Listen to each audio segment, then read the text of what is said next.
Muchas gracias por acompañarme en este cafecito ya, el número 20. Han pasado tantas cosas esta semana que realmente se me hace difícil escoger algunos temas. Pero voy a tratar algunos, tal vez por orden de importancia. En Yare 1, esta semana, murieron más de 25 de los presos y más de 20 y tantos heridos, muertos violentamente. Algunos de los presos todavía no han podido ser identificados los muertos porque fueron disparados en la cara a quemarropa. No te muevas, no te muevas.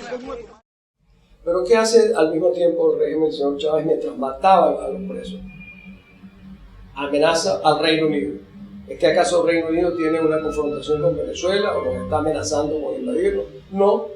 Él, conjuntamente con uno de los presidentes más ridículos de América Latina, que es el presidente Correa del Ecuador, deciden que el Reino Unido va a invadir la embajada del Ecuador, donde está refugiado el señor Julian Assange. ¿Quién es Julian Assange?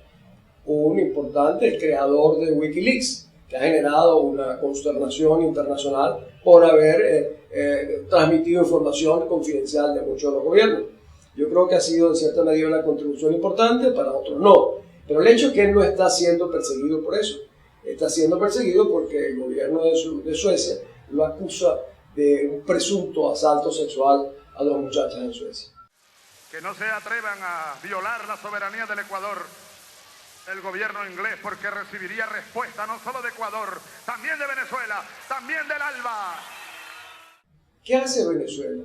Venezuela se solidariza con el Ecuador. Curiosamente, cuando antes nosotros tuvimos un caso en nuestro propio territorio, donde un distinguido estudiante venezolano, Nixon Moreno, en Mérida, fue acusado de delito similar y se refugió en la nunciatura. ¿Qué hizo Chávez? Le negaban el salvoconducto, no le daban la salida hasta que al final lo hicieron. Caso muy parecido al del señor Assange. El Nixon Moreno era culpable y posiblemente el señor Assange tampoco lo sea. Eso ya lo veremos.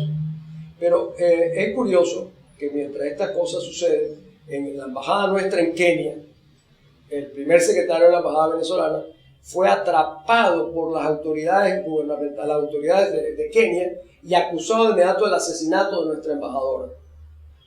¿Acaso Venezuela protestó por la violación de los derechos diplomáticos de nuestro primer secretario? No, para nada. Simplemente tomó distancia de él. Es igual que cuando huyó el embajador anterior por haber sido acusado de intento de violación al cocinero de la embajada. ¿Qué hizo el gobierno venezolano? Tomó distancia de él.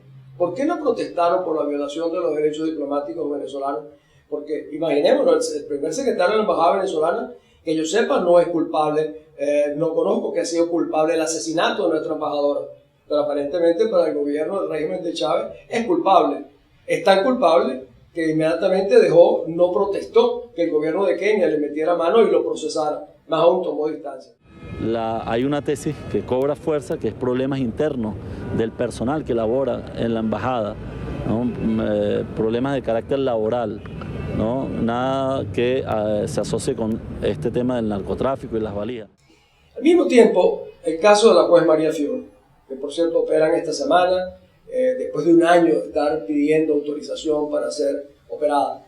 El Consejo nada menos de Derechos Humanos de las Naciones Unidas ha dicho que es un abuso a los derechos, que se han violado todos los derechos de la juez María Fiore, como lo sabemos los venezolanos. Ella es una rehén personal de Hugo Chávez, que la condenó en televisión y dijo: A la juez esa debería meterle 30 años de cárcel. Sí, señor. Si Bolívar, si en la época de Bolívar le habría mandado a fusilar. Eso fue la sentencia que condenó a la jueza Fiore. ¿Qué sucede en todo este cuadro? ¿Por qué pasan todas estas cosas? Porque el 7 de octubre es el momento que el amanecer se acerca para Venezuela.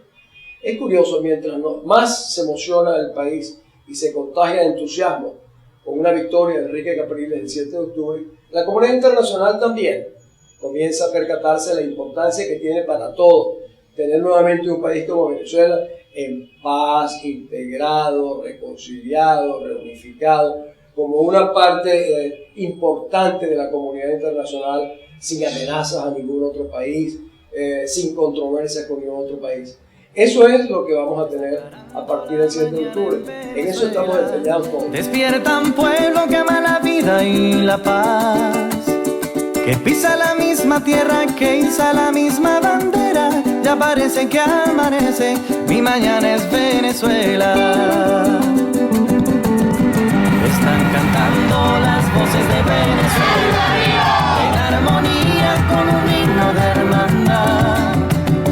Nos recuerdan que la vida es nuestra mayor riqueza, nos recuerdan la belleza de una patria compartida.